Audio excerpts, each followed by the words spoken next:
Waziri Mkuu Mheshimiwa Mzee Raila Amolo Odinga, kwa familia ya Mzee Kegoro, najua watu wengi wako hapa hawajui kuwa Mzee Kegoro alichaguliwa mwaka ya 1969 kwenda bungeni na babangu Dr. Sen Onyonka. Mheshimiwa Besije, a man we love and respect. Your dreams are as valid as our dreams. Keep fighting for Uganda. We know what the issues are.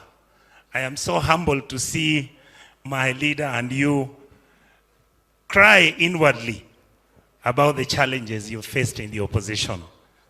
We are also members of the opposition, sir.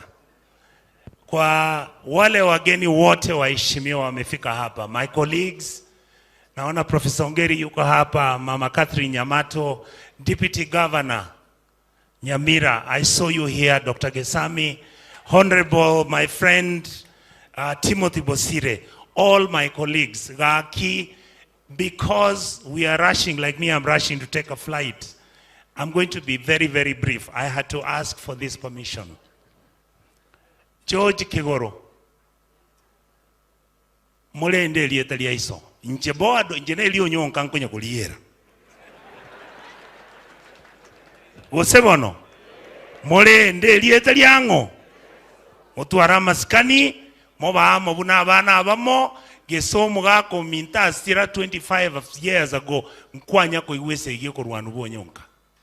Abana babami nobo siekera bakomana kwangu samagyo kwa batenga kwana ebintu byo mwaka mutagite bagana mo gukora mumanya kondangeria tali ayo ko endo chikuba baga mbona no nyiwete bunangwana. Your Excellency Prime Minister, I was telling George Kegoro to continue fighting for the human rights of Kenyans. Number 2, my brother Okongo Mogeni, I know you have severally asked me to engage with Governor Simba Arati. My leader, Mheshimiwa Raila, has just spoken with me.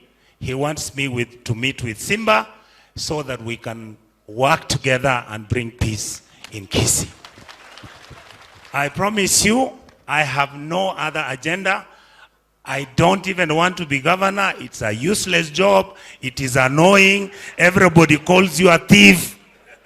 I just want to serve as a Senate where I tell President William off. Another thing is, anaweza kuenda tafute yake.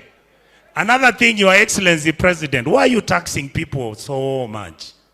And then when you have collected the taxes, I'm in the Senate with Okongo Mogeni, my Prime Minister, we don't know how much he has borrowed.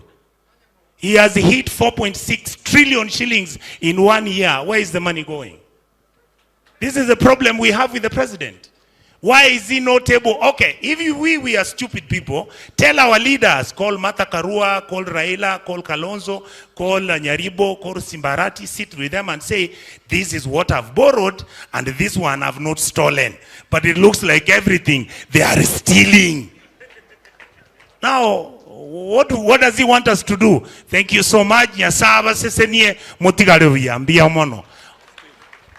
Mwaka Steve, MP West Mugrango.